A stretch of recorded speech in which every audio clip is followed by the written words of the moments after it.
नमस्कार, मैं हूं रमेश भट्ट। आप देख रहे हैं देवभूमि डायलॉग।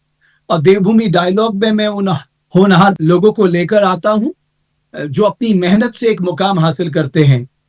आज जिनको मैं लाया हूं वो सकलाना धनौल्टी से हैं, अभिषेक कंडारी। तो अभिषेक डीपीआरओ बनेंगे, यानी डिस्ट्रिक्ट पंचायत राज ऑफिसर। और इन्होंने भी बहुत मेहनत की, तमाम मुश्किलातें आई, लेकिन अपने सपने को जिंदा रखा। ये चाहते तो जब इनके फादर की डेथ हुई तो शायद इन्हें जॉब मिल सकती थी, बट इन्होंने उस क्षेत्र में ना जाके अपने कमिटमेंट को आगे बढ़ाया। अभिषेक मेरे साथ देवभूमि डायलॉग के मंच पे जुड़ रहे हैं। अभिषेक, बहुत धन्यवाद आपका। तो नमस्कार सभी अभिषेक, को। सबसे पहले तो बताइए कि कब मन में आया कि आपको ये एडमिनिस्ट्रेटिव सर्विसेज में या इस सब में जाना है करके। नहीं, पहले से तो था नहीं इस फ़ील्ड में आने का, क्योंकि पहले मैंने ग्रेजुएशन कंप्यूटर साइंस से करी थी। तो जैसे हम्म। धीरे-धीरे मेरे फैमिली में मामा जी लोग और बाकी लोगों ने भी मुझे मतलब इस गवर्नमेंट सर्विस में, तो उन्होंने मुझे इंस्पायर करा प्लस मोटिवेट करा कि इस सर्विस में आके हम जो अपने प्रदेश के लिए उसके लिए काफ़ी अच्छा काम कर सकते हैं, प्लस जो प्रदेश को आगे बढ़ाने में अपना योगदान दे सकते हैं। तो उसमें मेरी रुचि बढ़ी और मैंने प्रिपरेशन स्टार्ट करी इस फ़ील्ड में। तो ये प्रिपरेशन आपने कब से शुरू की? मैंने 2022 से करी थी प्रिपरेशन स्टार्ट। अच्छा, तो क्या तैयारी, अपना शेड्यूल बताइए ना, किस तरह की तैयारी आप करते थे? अच्छा, शेड्यूल तो मेरा नॉर्मल मतलब जितने घंटे मैं पढ़ सकता हूँ उतना मैं पढ़ता था, बाकी अपनी हॉबीज़ या फिर थोड़ा इधर थोड़ा घूमने, वॉकिंग वगैरह एक्सरसाइज़ में करता था। मतलब मेन ये है कि जो मेरा वो टारगेट्स रहते थे उनको पूरा करके दिन के, और साथ में जो-जो बाकी मतलब एक एग्ज़ॉस्शन ना करा के खुद को एक अच्छा-सा मतलब शेड्यूल बना के पढ़ता था। तो टारगेट टारगेट क्या थे आपके?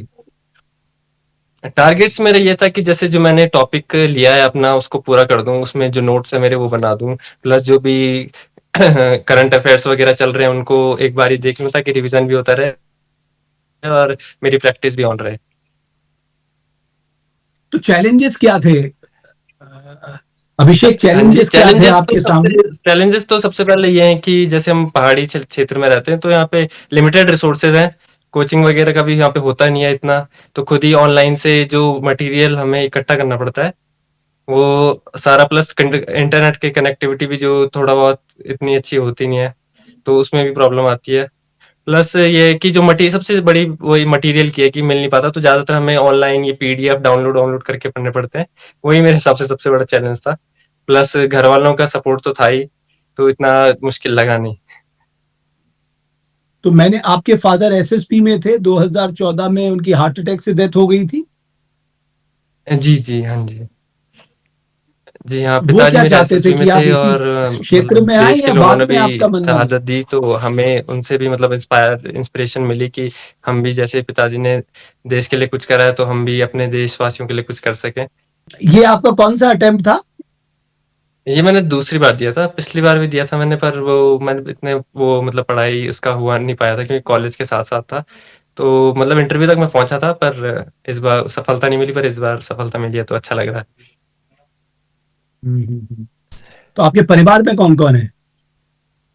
हाँ जी। परिवार में कौन कौन है? परिवार में मेरी मम्मी जी हैं और प्लस मेरी बहन है एक, उसकी शादी हो गई है। तो अभी मम्मी और मैं ही रहते हैं। तो आपके लिए मोटिवेशनल फैक्टर क्या था अभिषेक? क्या चीज आपको मोटिवेट मोटि करती थी? मोटिवेशन फैक्टर तो यही होता है कि सबसे पहले तो फैमिली का होता है कि फैमिली को मतलब हम जिस स्थिति में है उसको सुधारा जा सके, मतलब ताकि घर वालों का भी जो नाम है उसे रोशन कर सके, हम एक अपॉर्चुनिटी मिले, मतलब कि हम जो जैसे हमारे जो भी जैसे हमारा सकलाना है, तो वहाँ बड़ी बड़ी हस्तियां पहले से मतलब अपना योगदान दे चुके, जैसे विश्वेश्वर दत्त सकलानी जी हैं, नागेंद्र दत्त सकलानी जी हैं और वीर सिंह कंडारी जी हैं, उनके ही मतलब हम उनके ही मतलब एक अंश हैं, तो उनकी तरह कुछ योगदान दे सकें अपनी भूमि के लिए, प्लस अपने प्रदेश को आगे बढ़ा सकें, यही बस मोटिवेशन रहती है। और क्या सोचा है? आप तो पंचायत ऑफिसर बनोगे, तो पंचायत तो बहुत इंपॉर्टेंट चीज है। आपने पंचायत सीरीज देखी है? हाँ, मतलब जो बेसिक लेवल पे तो जैसे हम वोटिंग करते हैं पंचायत लेवल पे, अभी तो उतना ही है, जैसे प्रधान जी हैं, उनसे थोड़ा बहुत बातें होती हैं। अभी तो हम बेसिक जो नीचे का बॉटम अप है, अब थोड़ा ऊपर से नीचे को देखने को मिलेगा कि कैसे-कैसे ऑपरेशन हो रहा है और कैसे-कैसे हम इसमें सुधार ला सकते हैं। प्लस जो-जो हमारी जो रूरल योजना है, उन्हें किस तरीके से अच्छा इम्प्लीमेंट करा जा सकता है। अपना पूरा योगदान देंगे कुल इसमें। मिलाकर आपके लिए इंपॉर्टेंट ये होगा कि आप विलेज पे काम करेंगे। गांव अगर हाँ बदलेंगे जी, तो देश बदलेगा। अगर आप प्रदेश बदलना चाहते हैं तो पहले गांव की आर्थिकी बदलनी होगी। गांव के लोगों हाँ की जी, आर्थिक स्थिति पे मजबूत करना पड़ेगा। गांव में डेवलपमेंट पहले हाँ करना जी, पड़ेगा। जी। जी हाँ, जैसे हमारा सबसे बड़ा इश्यू तो यही है, जैसे गाँव में माइग्रेशन बहुत होता है, तो लोगों को मूलभूत सुविधाएँ मिले अगर, तो मेरे को लगता नहीं है इतना नेसेसरी होगा उन्हें गाँव छोड़ के जाने की मजबूरी होती है। तो मैं आपका भी देखता हूँ चैनल, आप काफ़ी सारे अच्छे वीडियोज़ बनाते हैं, क प्लस पॉडकास्ट वगैरह करते हैं बड़े-बड़े लोगों के साथ, अच्छे लोगों के साथ। तो मैं उसके वो देखता था आपके बहुत सारे पॉडकास्ट, तो वो भी देख के अच्छा लगता था मेरे को। चलो आज आप हमारे देवभूमि डायलॉग के मंच पे आए। अभिषेक, अभिषेक, मैंने सुना कि आपने एक लकड़ी की चेयर बनाई थी और उसमें कोई गद्दी नहीं थी ताकि आपको नींद ना आए। ये बात सच है? मतलब ऐसा तो ये तो खैर बातें बनती रहती, पर नॉर्मल जो हम बैठ के ही पढ़ते थे, जो नॉर्मल है मतलब, कि ताकि जैसे फोकस है तो नींद आती नहीं है, वैसे ऐसा कुछ है नहीं। अगर आपके मतलब कुछ मोटिवेशन हो तो नींद आएगी नहीं, आपका फोकस बना रहेगा, और अगर आपका मन में ही नहीं है करने का तो नींद ऑटोमेटिकली आ जाती है। उसके लिए कुछ करने की जरूरत है नहीं आपको, मतलब बस मन में तो मोटिवेशन हो तो आप कहीं भी आप मैंने सुना कि काम आपके हो चाहे। मामा जी और आपकी मामी जी ने आपको बहुत सहयोग किया। हाँ, मामा जी ने बहुत सपोर्ट करा, क्योंकि हम इधर रहते हैं तो आपको पता है सारे जो एग्जाम्स वगैरह होते हैं वो देहरादून या हरिद्वार ही होते हैं। तो मामा जी मामी जी के साथ मेरे को बल्कि एग्जाम के बारे में भी मामा जी ने बताया, इस बारे में, जैसे मैंने आपको पहले बताया। और मैं हमेशा मामी जी के यहाँ ही रहता था, वहीं से एग्जाम देता था, प्लस मामी जी पूरा टेक केयर करती थी। चलो ये बहुत अच्छी बात है। आपकी उनको भी मैं बहुत बधाई दूंगा, आपके मामा जी और मामी जी को, कि भाई जो हाँ बच्चे जी, आगे बढ़ना चाहते हैं हर किसी को उनको मदद करनी चाहिए। हाँ जी, जी जी, तुम तो धन्यवाद। बेसिकली अभिषेक, जो अपनी उत्तराखंड के नौजवान हैं उनको कुछ कहना चाहोगे आप? मैं तो बस यही कहना चाहूँगा कि आप जो कर रहे हैं उसे पूरी मतलब श्रद्धा से और पूरी मेहनत से करें, तो आपको ज़रूर अचीवमेंट मिलेगा। और अगर अचीवमेंट इस फील्ड में नहीं मिलता तो आप इतने तो मतलब वो हो जाते हैं सक्षम कि आप कुछ ना कुछ अच्छा ही करेंगे। प्लस हमें ये भी हम्म। देखना चाहिए कि हम उत्तराखंड के लिए, अपने प्रदेश के लिए क्या कर सके, देवभूमि के लिए, कि वो भी मतलब एक हमारी डेवलपमेंट के साथ उसका भी अच्छा डेवलपमेंट हो, जो सस्टेनेबल होता है। मतलब जैसे कि हम देख रहे हैं कि काफी प्रॉब्लम्स यहाँ पर धीरे धीरे बढ़ रही है, तो उनको उनका सॉल्यूशन ढूंढने में हम एक वो बन सके, उसमें जरिया बन सके। चलो अभिषेक, मैं आशा करता हूं कि जो आप कह रहे हैं आप प्रदेश के लिए अच्छा हाँ जी, कंट्रीब्यूट करेंगे, पंचायतों के लिए अच्छा कंट्रीब्यूट करेंगे।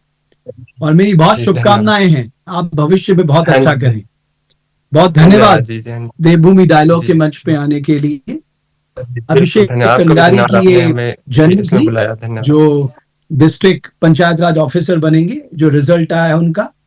और मैं उन सारे लोगों को बहुत बधाई दूंगा जो इस परीक्षा में पास हुए हैं। बट मैं चाहूंगा कि ईश्वर एक मौका देता है, उस मौके को आत्मसात कर कर आप अपने प्रदेश के अच्छे के लिए क्या कंट्रीब्यूट कर सकते हैं, वो बहुत जरूरी है। और सबसे बड़ा सेटिस्फेक्शन मैं समझता हूं उसी कंट्रीब्यूशन से मिलता है कि मैंने सोसाइटी को क्या दिया। तो मैं समझता हूं कि ज्यादातर लोग जो इस सेवा में आए हैं वो मनसा वाचा कर्मणा से देवभूमि उत्तराखंड को आगे बढ़ाने में एक विशेष योगदान देंगे। धन्यवाद अभिषेक कंडारी देवभूमि डायलॉग के मंच पे आने के लिए, और बहुत धन्यवाद आप सभी दर्शकों का हमारी इस खास चर्चा को देखने के लिए।